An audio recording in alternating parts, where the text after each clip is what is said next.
Bonjour et bienvenue dans cette vidéo. J'ai eu envie de vous proposer une petite vidéo pour vous donner un éclairage de ce qui nous attend un petit peu comme invitation d'évolution, comme nouvelles énergies, comme proposition de cheminement pour ce nouveau mois dans lequel nous entrons, ce deuxième mois de l'année, le mois de février.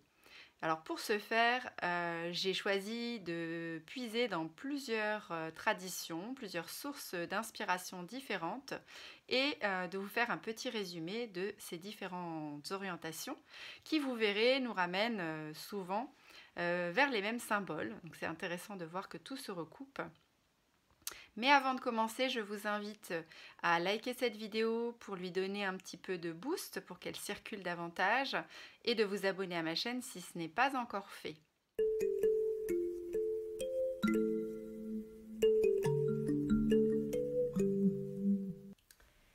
Vous allez voir que nous revenons au même thème, quelle que soit la tradition dans laquelle nous puisons pour sentir les énergies de ce nouveau mois dans lequel nous entrons, les invitations de cheminement et les opportunités qu'il nous permet. Tout d'abord, en numérologie. Nous entrons dans un mois universel 9, c'est-à-dire février 2 et année universelle 7, ce qui fait 9. Janvier était 8. C'était tout dans la puissance, ça faisait remonter plein de forces, de vases enfouis en dessous, et je sais que beaucoup ont rencontré des événements compliqués durant ce mois. Février nous invite à ralentir, à prendre du temps pour s'écouter et écouter ses besoins. Le 9 représente la fin d'un cycle, donc de faire un bilan sur nos relations dans la vie de couple, la vie sociale, familiale ou professionnelle. C'est l'occasion de mettre fin à ce qui nous fait plus sens pour nous, ce qui ne sert plus notre évolution, qui ne sert plus les aspirations de notre âme. Ça se fera en douceur car le 9 est plus doux que le 8. L'énergie du 9 nous relie aussi au monde des rêves, celui de notre imagination. C'est donc le moment d'enclencher les choses pour mener à bien nos rêves. On peut par exemple commencer une nouvelle formation, perfectionner nos connaissances ou nous réorienter professionnellement pour être prêt pour le nouveau cycle qui va arriver, qui va commencer au mois de mars. On va ouvrir nos cœurs vers de nouveaux projets qui nous mettent en joie, des perspectives motivantes pour nous. Le 9, il apporte aussi la protection et la guidance, en reliance avec nous-mêmes et aussi avec les autres. Vous pouvez pratiquer ce mois-ci la relaxation, la détente, être dans la zen attitude. C'est le moment aussi de penser à être dans la gratitude pour tout ce que ce cycle qui se termine vous a apporté, ce que vous avez déjà maintenant, car l'énergie de gratitude est un cercle vertueux. Je vous propose éventuellement un petit exercice que j'appelle l'exercice de la pierre de gratitude, qui consiste à choisir une jolie pierre dans la nature et prendre l'habitude, chaque matin ou soir, de la prendre dans vos mains et, en étant relié à elle, de dire pourquoi vous pouvez être reconnaissant ou en gratitude. Cet exercice permet de tourner notre regard vers la joie, vers le positif dans notre vie et de faire monter notre taux vibratoire, ce qui nous permet d'attirer à nous du positif et de l'abondance.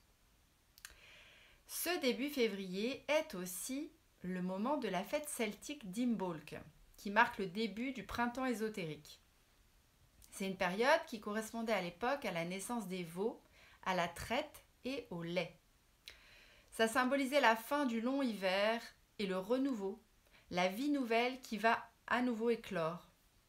À l'origine, la Chandeleur, c'était la célébration du jour de la déesse Brigide. On disait qu'elle était enceinte du soleil. C'était donc une fête de la lumière qui croît à nouveau. On guettait les perce-neige et le retour des marmottes. C'était un moment aussi de purification, de nettoyage de l'ancien, pour renouveler toutes les énergies. La tradition des crêpes de la Chandeleur, d'ailleurs, je ne sais pas si vous le savez, vient à l'origine d'une époque juste après les fêtes païennes où il y avait le christianisme qui arrivait en Europe. Et les pèlerins qui marchaient, qui étaient fatigués, en arrivant dans les villes, on leur offrait des grandes galettes pour les réconforter. Pour finir, dans la tradition amérindienne des 13 mères de clan, la mère de février, c'est la deuxième mère de la roue de l'année, c'est une archiviste. Elle archive les souvenirs de la terre. Elle garde les mémoires et les traditions.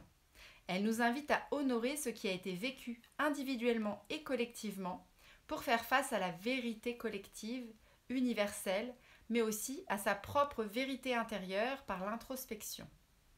Nous pouvons alors libérer ce qui doit l'être pour en tirer des leçons pour l'avenir. C'est une médecine de la transparence, de la lucidité, de la conscience des choses et du discernement. On retrouve donc encore ici le symbole de la lumière qui vient, cette fois-ci pour mettre de la lumière dans nos ombres et pour nous éviter de répéter les mêmes erreurs. Alors en préparant la vidéo, je me suis fait une petite infusion tout à l'heure et j'ai été amusée par le petit message de mon sachet Yogiti qui disait « Pardonnez votre passé et donnez une chance à votre avenir ». J'ai trouvé que c'était encore une belle synchronicité que je lise ce petit message juste avant de faire cette vidéo. Et comme en plus je suis cette semaine dans la semaine des intuitions, de l'écoute de la petite voix intérieure et des synchronicités, que je transmets à travers des petites vidéos chaque matin cette semaine, eh bien, je transmets cette notion dans ces petites vidéos et ça vient confirmer l'énergie en même temps du mois de février. Ça m'amuse de voir la force des synchronicités dont je parle en ce moment chaque matin. La boucle est bouclée entre cette vidéo que j'avais envie de vous faire sur les énergies de février et l'énergie dans laquelle je suis cette semaine. Donc quand tout est fluide et juste comme ça me met en joie. Je vous souhaite donc à toutes et à tous un beau mois de février dans la lumière et la douceur et je vous dis à dans un mois pour un éclairage du prochain qui arrive.